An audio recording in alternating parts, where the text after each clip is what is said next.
আপনি যদি নবী রাসূলদের জীবন ইতিহাসকে যাচাই করেন, অনুসন্ধান করেন, সেগুলো নিয়ে গবেষণা করেন, দেখতে পারবেন তাদের জীবনের পরতে পরতে তাওহীদ তো সবসময় ছিলই, তারা তাওহীদ প্রতিষ্ঠার জন্যই দুনিয়াতে এসেছেন। কিন্তু জীবনের যখন বিপদ সংকুল মুহূর্ত তাদের এসেছে, লক্ষ্য করবেন যে তারা তাওহীদকে আরো মজবুতভাবে আঁকড়ে ধরেছেন, আরো শক্তভাবে সুদৃঢ়ভাবে তাওহীদকে তারা আঁকড়ে ধরেছেন ওই বিপদ থেকে মুক্তি লাভের জন্য। এবং আল্লাহ সুবহানাহু ওয়া তাআলা তাদেরকে বিপদ থেকে মুক্তিও দান করেছেন সেই তাওহীদকে আঁকড়ে ধরার মাধ্যমে।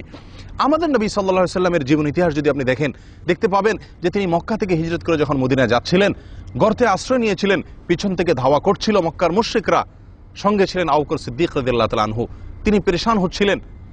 আল্লাহর নবী সাল্লাল্লাহু আলাইহি সাল্লাম আবু বকরকে লক্ষ্য করে বলেছিলেন, লা তাহজান ইন্নাল্লাহা মা'ানা, তুমি কোনো টেনশন, চিন্তা, পেরেশান হবা না, টেনশন বা চিন্তা করবা না, কারণ আল্লাহ সুবহানাহু ওয়া তাআলা নিশ্চয়ই আমাদের সঙ্গে আছেন। অর্থাৎ বিপদের মুহূর্তে তাওহীদকে আরো মজবুত করছেন, আল্লাহকে একমাত্র রক্ষাকারী হিসাবে সাব্যস্ত করছেন, স্বীকারোক্তি দিচ্ছেন, মনের ভিতর সেটাকে শক্তি হিসাবে, বল হিসাবে সেটাকে স্থির করার চেষ্টা করছেন, উপস্থিত করার চেষ্টা করছেন, এবং সঙ্গীকে সান্ত্বনা দিচ্ছেন এবং তাকেও সাহস যোগাচ্ছেন তাওহীদের মাধ্যমে। আমরা যদি ইউনূস আলাইহিস সালামের জীবনকে লক্ষ্য করে দেখব, মাছের পেটে গিয়েও তিনি যখন জীবনের সবচেয়ে বড় বিপদে পড়েছেন, তখন তিনি তার প্রথম কথা ছিল লা ইলাহা ইল্লা আনত, আল্লাহ আপনি ছাড়া সত্য কোনো মাবুদ বা উপাস্য নেই। অর্থাৎ তাওহীদের স্বীকারোক্তি দিচ্ছেন বিপদের সবচেয়ে কঠিন, জীবনের সবচেয়ে কঠিন বিপদে।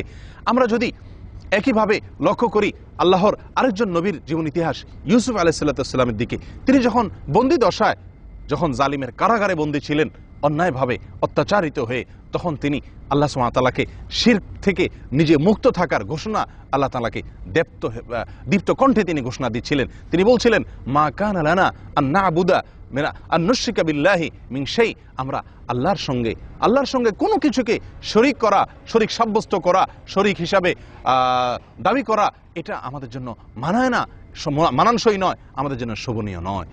প্রিয় বন্ধুগণ, তাহলে আল্লাহর নবী ইউসুফ আলাইহিস সালাম বন্দী দশার বিপদে থেকেও তাওহীদকে মজবুত করেছিলেন, তাওহীদের স্বীকারোক্তি দিয়েছিলেন। বোঝা গেল তাওহীদেই মুক্তি। আর আমাদের জীবনের সিস্টেম বা পদ্ধতি যেন উল্টো। আমরা অন্য সময় শিরক যাই করি না করি, একটু বিপদ আসলেই খাজা বাবার কাছে চলে যাই, একটু বিপদ আসলেই মাজারে চলে যাই, মাজারে মানত করি। অর্থাৎ বিপদ আপদ আসলে যেন আমাদের শিরকের আরো জোয়ার শুরু হয়। নবীগণের জীবন থেকে আমরা শিখলাম যে তাদের বিপদ আপদ আসলে তারা তাওহীদকে আরো মজবুতভাবে আঁকড়ে ধরতেন, আর আমরা বিপদ আপদ আসলে যেন আরো বেশি শিরক শুরু করে দিই। প্রিয় বন্ধুগণ, শিরক এটি মানুষকে ধ্বংসের দিকে নিয়ে যায়, তাওহীদ এটা মানুষকে মুক্তির পথ দেখায়, মুক্তির দিকে নিয়ে যায়। আসুন তাওহীদকে প্রতিষ্ঠা করি, সুখে দুঃখে, বিপদে আপদে, ভালোয় মন্দয়, সবসময় স্মরণ রাখতে হবে যে আল্লাহ আমার সঙ্গে আছেন, আল্লাহ আমাকে সাহায্য করবেন, কারণ আমি তাওহীদবাদী, আমি এক আল্লাহকে বিশ্বাস করছি, অন্য কাউকে, আল্লাহর সঙ্গে অন্য কোনো কিছুকে আমি শিরক করছি না।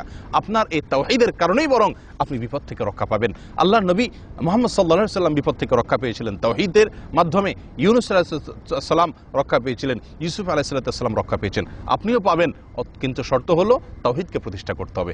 আসুন তাওহীদকে জীবনে প্রতিষ্ঠা করি। আল্লাহ তাআলা আমাদের সকলকে তৌফিক দান করেন।